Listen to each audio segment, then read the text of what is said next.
स्वागत आहे आपल्या सर्वांचं या व्हिडिओमध्ये. या व्हिडिओमध्ये आपण 4.3ला आपण स्टार्ट करत आहोत, ज्यामध्ये आपण पाहणार आहोत टाइप्स ऑफ लेवलिंग स्टाफ्स. ठीक आहे, लेवलिंग स्टाफ्सबद्दल आपण पूर्णपणे माहिती घेणार आहोत. त्याच्यामध्ये दोन टाईपचे लेवलिंग स्टाफ आहेत, सेल्फ रीडिंग स्टाफ आहे आणि दुसरं आहे टार्गेट स्टाफ्स. हे दोन्ही आपण डिस्कस करणार आहोत. तर मित्रांनो, सगळ्यात पहिल्यांदा लेवलिंग स्टाफ म्हणजे काय ते तुम्हाला मी व्यवस्थितपणे समजावून सांगतो. त्याच्यासाठी आपण काही इमेज बघूयात. तर मित्रांनो, तुम्ही इथे बघू शकता अशा पद्धतीचे स्टाफ्स हे तुम्ही पाहिले असतील तुमच्या सर्वेच्या प्रॅक्टिकल लॅबमध्ये. अशा पद्धतीचे स्टाफ्स तुम्हाला पाहिले असतील. ठीक आहे, तर आपण हे रीडिंग घेण्यासाठी वापरतो अशा पद्धतीचे स्टाफ्स जे आहेत ते. ठीक आहे, तुम्ही बघितलं असाल. तर ही रीडिंग कशा घ्यायची आहे सर्वपणे आपण व्यवस्थितपणे शिकणार तर आहोतच. ठीक आहे, तर तुम्ही बघून घ्या. अशा पद्धतीने स्टाफ्स हे असतात. ठीक आहे, तर आपण आता थेरी पार्ट बघून घेऊयात. स्टाफ्स, लेवलिंग स्टाफबद्दल तुम्हाला आता पूर्णपणे समजलेलं आहे कशा पद्धतीने असतात लेवलिंग स्टाफ्स. ठीक आहे, तुम्ही बघू शकता इथे पण. तर मित्रांनो, अशा पद्धतीनं स्टाफ्स असतो. आता तुम्हाला मी इथे रीडिंग कशा पद्धतीनं घेतली जाते हे पण एक शॉर्टमध्ये सांगतो. तर ही जी मोठी लाईन आहे मित्रांनो, ही 1.4 मीटरची आहे. 1.4 मीटरची आहे मित्रांनो. ठीक आहे, आणि ह्या ब्लॅक लाईन, ही जी ब्लॅक लाईन तुम्हाला दिसते एवढी जाड ब्लॅक लाईन, ही 5 mm ची एक लाईन असते. किती mm ची असते? 5 mm ची ही एक लाईन असते. आणि याचा लिस्ट काउंट, हा जो स्टाफ्स आहे याचा लिस्ट काउंट किती आहे? 5 mm आहे. जास्तीत जास्त आपण ही पांढरी व्हाईट स्पेस जो दिसतोय तो 5 mm चा आहे. त्याच्यानंतर ही ब्लॅक लाईन जी आहे ती 5 mm ची आहे. ठीक आहे, समजलं? ही जी व्हाईट लाईन जी आहे ती 5 mm ची आहे मित्रांनो. ब्लॅक लाईन 5 mm ची. बघा आता ह्या ब्लॅक लाईनच्या टॉपला जिथं हा पेनचा टॉप दिसते तुम्हाला, ही रीडिंग आहे 1.4 मीटर. 0.1 मीटर म्हणजे काय? 0.1 metre is equal to 10 centimetre असते. 10 सेंटीमीटर. तर बघा इथे तुमचं इथून एक व्हाईट लाईन एक ब्लॅक लाईन, 5 आणि 5 10 mm झालं, म्हणजे इथे 1 सेंटीमीटर कंप्लीट झालं. त्याच्यानंतर ह्या लाईनला 2 सेंटीमीटर, त्या ब्लॅक लाईनच्या टॉपला 3 centimetre, 4 centimetre, 5 centimetre, 6 centimetre, 7 centimetre, 8 centimetre, 9 centimetre आणि ते 10 सेंटीमीटर. 10 सेंटीमीटर म्हणजे काय? 0.1 मीटर. ठीक आहे, तर या 1.4 मध्ये एक 0.1 मीटर ॲड केलं तर इथे 1.5 मीटर रीडिंग आली. 1.5 मीटर. समजलं कशा पद्धतीनं स्टाफची रीडिंग केली जाते?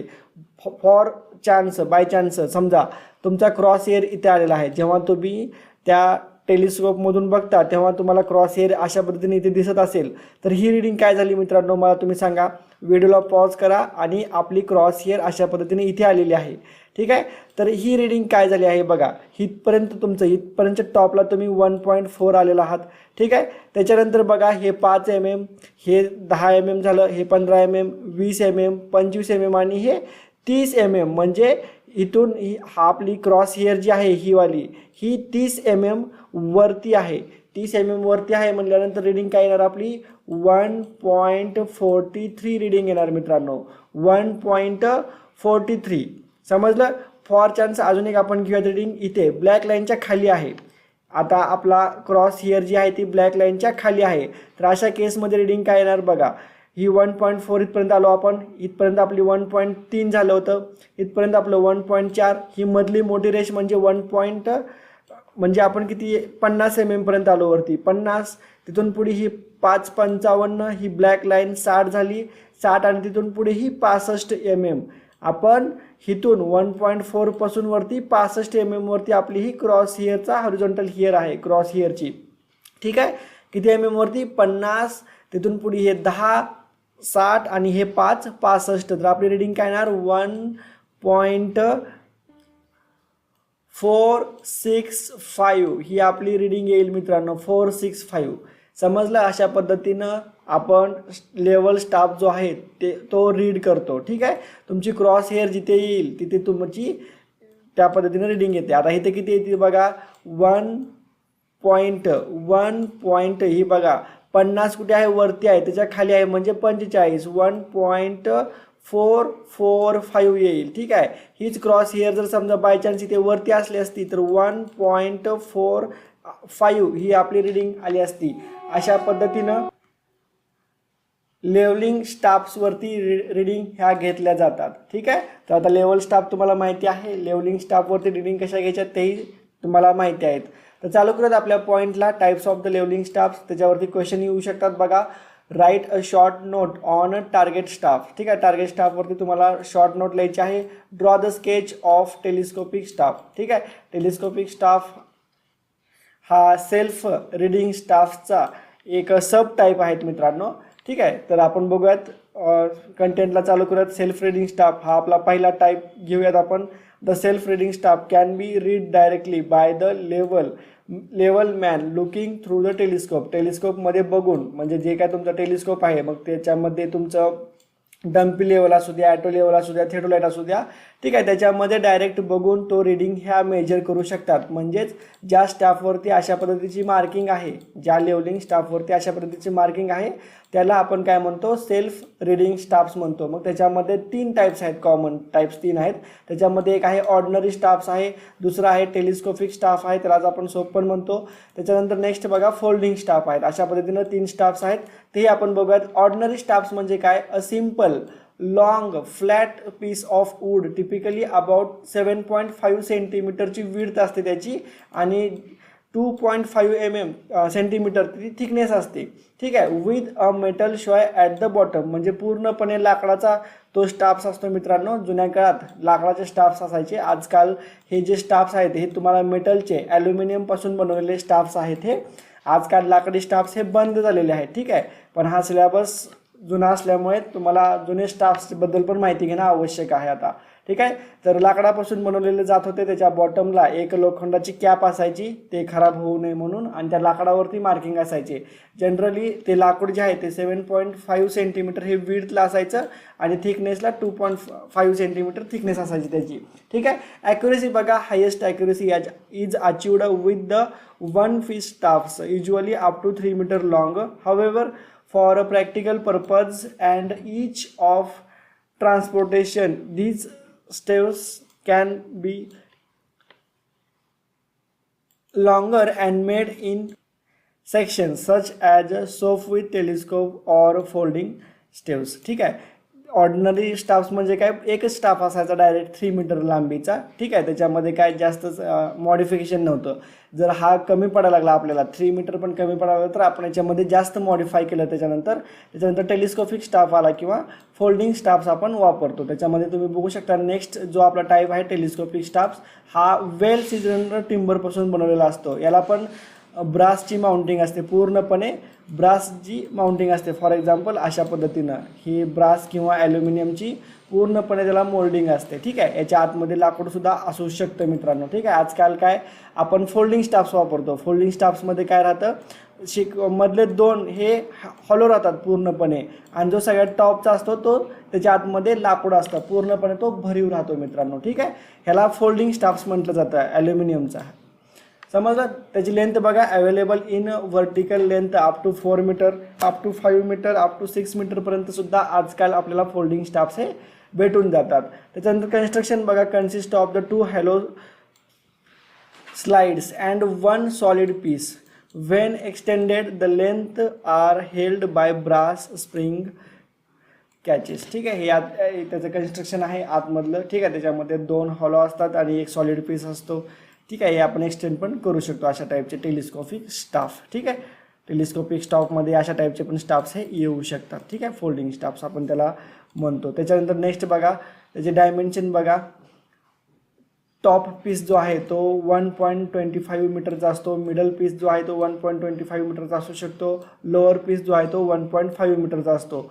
Fully extended length is 4 metre. ठीक आहे, याच्यात पण आजकाल मॉडिफिकेशन झालेलं आहे. याच्यामध्ये आपल्याला 5 मीटरचे सुद्धा भेटू शकतात. ठीक आहे, पण स्टँडर्ड आहे हे तुम्ही माहिती असायला पाहिजे तुम्हाला. ठीक आहे, त्याच्यानंतर बघा ग्रॅज्युएशन्स बघा. Mark redact the staffs appears upside down through the telescope. The readings are taken from top to bottom and pieces are with metal springs. तर अशाही पद्धतीने ते एक हुक असते मित्रांनो, स्प्रिंग कॅप असते. ती स्प्रिंग कॅप जेव्हा तुम्ही स्टाफ्स हा ओपन करता तेव्हा ॲटोमॅटिक त्याच्यामध्ये जाऊन ही स्प्रिंग जी आहे ती इंटरलॉक होते. त्याच्यामुळे काहीही रिडिंगमध्ये काहीही एरर येत नाही आहे. पहिला जो पीस आहे तो 1.5 मीटरचा आहे, त्याच्यानंतर दुसरा 1.3 मीटर आणि त्याच्यानंतर 1.2 मीटरचा. अशा पद्धतीचे हे 4 मीटरचा टोटल हा स्टाफ्स बनलेला आहे मित्रांनो. समजलं. हा जो स्टाफ्स आहे तो पण आपला टेलिस्कोपिक स्टाफ्समध्येच येतो, अशा पद्धतीचा स्टाफ्स. ठीक आहे, समजलं. याच्यानंतरचा नेक्स्ट स्टाफ्स आपण बघूयात फोल्डिंग स्टाफ्स. फोल्डिंग स्टाफ्समध्ये तुम्ही बघू शकता अशा पद्धतीचा स्टाफ्स असतो, फोल्डिंग स्टाफ्स. ठीक आहे, तर बघा, the staffs is made of well seasoned timber such as, त्याच्यामध्ये लाकडाचा टाईप दिलेला आहे. त्याच्यामध्ये सायप्रस, ब्ल्यू पाईन आणि देवदार या वृक्षापासून हे फोल्डिंग स्टाफ्स हे बनवले जातात. पण असं काही नाही आहे मित्रांनो, कोणत्याही टाईपचं आजकाल टिंबर हे वापरलं जातं. आपल्याला थोडीच माहीत आहे की सायप्रस या वूडपासून बनवलेलं आहे किंवा देवदार या वूडपासूनच बनवलेलं आहे. तर तुम्ही एवढं वेल सिजनड टिंबरपासून बनवलेले जातात एवढं जरी लिहिलं तरी सफिशियंट आहे. अदरवाईज तुम्हाला ते लाकडाचे नावं लिहायचे असेल तर तेही लिहू शकता. त्याच्यानंतर नेक्स्ट बघा, it consist of the 2 metre long and 75 mm wide wooden or aluminium places with the joint assembly. ठीक आहे, 2 मीटर लॉंग आणि 75 mm वाईडचे वुडनचे आहे किंवा ॲल्युमिनियमचे पीसेस असतात जे एकमेकाला जॉईंट केली जाते. Each joint is of detachable type with the locking device at the back as shown in the figure. The staffs is joined together in such a way that when locked together becomes straight and rigid. तर तुम्ही बघू शकता अशा पद्धतीची locking arrangement असते मित्रांनो. ठीक आहे, बॅक साईडला हे जेव्हा लॉक करतो तेव्हा हा स्टाफ्स पूर्णपणे व्हर्टिकल आणि रिजिड होऊन जातो. ठीक आहे, तर अशा पद्धतीने फोल्डिंग स्टाफ्स हे तुम्हाला तुमच्या सर्वेच्या लॅबमध्ये सुद्धा बघायला भेटतील मित्रांनो. ठीक आहे, या फोल्डिंग स्टाफ्समध्ये आणि टेलिस्कोपिक स्टाफ्समध्ये खूप डिफरन्स आहे मित्रांनो, हे तुम्ही जाणून घ्या. ठीक आहे, तर अशा पद्धतीनं आपण हा फोल्डिंग स्टाफ्स पण इथे बघितलेला आहे. अजून काही माहिती आहे ते पण बघून घेऊयात. It is generally provided with a pill bubble of 25 minutes sensitivity at the back to facility holding the staffs in plumb. याच्या मागे प्लंब बॉबची पण व्यवस्था केली जाते मित्रांनो. ठीक आहे, एक प्लंब बॉबची अटॅचमेंटसुद्धा आपण करू शकतो जेणेकरून जो काही स्टाफ्स आहे मित्रांनो तो आपण पूर्णपणे व्हर्टिकल उभा करू शकतो. जर तो आपण स्टाफ्स इन्क्लाइंड केला तर त्याचा जो काही बबल आहे मित्रांनो तो अशा पद्धतीने समोर येतो. आणि जर सरळ ठेवला आपण व्हर्टिकल स्टाफ जेव्हा सरळ ठेवला तर जो काय बबल ट्यूब आहे तो बरोबर सेंटरला राहतो. आणि अशा पद्धतीने आपण समोर जर तो स्टाफ जर वाकवला तर बबल ट्यूब अशा पद्धतीने इकडच्या साईडला येतो. ठीक आहे, तर अशा पद्धतीनं त्या बबल ट्यूबच्या साहाय्याने आपण स्टाफ जो आहे तो पूर्णपणे व्हर्टिकल हा उभा करू शकतो. Each metre is subdivided into 200 divisions to read the accuracy of 5 mm. प्रत्येक जो काय मीटर आहे, प्रत्येक इच मीटर हे 200 डिव्हिजनमध्ये त्याला डिवायडेड केलेलं असतं जेणेकरून आपण 5 mm पर्यंतची ॲक्युरेसीने आपण जे काय व्हर्टिकल लेवल आहे ती मेजर करू शकतो. Every decimetre length is figured with the corresponding numbers numerals की. ठीक आहे, त्याच्यानंतर नेक्स्ट बघा, this metre numeral is marked in red and the decimetre numeral is black. The graduations are marked inverted so as to look them erect while looking through the telescope. तर याच्यावरती जी काय marking आहे मित्रांनो ती ब्लॅकमध्ये आणि व्हाईटमध्ये केली जाते. प्रत्येक 5-5 mm हा ब्लॅक आणि व्हाईट जसं आपण याच्या आधीच्या स्टाफ्समध्ये बघितलं होतं टेलिस्कोपिक स्टाफ्समध्ये सेम त्याच पद्धतीने मार्किंग याच्यावरती असते जेणेकरून आपण 5 mm पर्यंत ॲक्युरेसी ही मेजर करू शकतो. आणि स्टाफ्स कसा रीड करायचा आहे ते सुद्धा मी तुम्हाला या व्हिडिओच्या स्टार्टिंगमध्ये सांगितलेलं आहे. ठीक आहे, याच्यानंतरचा जो नेक्स्ट टाईप आहे टार्गेट स्टाफ्स तो आपण नेक्स्ट व्हिडिओमध्ये बघूयात. टार्गेट स्टाफ्स आणि होल्डिंग स्टाफ्स कसा होल्ड करायचा ते आपण नेक्स्ट व्हिडिओमध्ये डिस्कस करूयात. तर भेटूयात नेक्स्ट व्हिडिओमध्ये.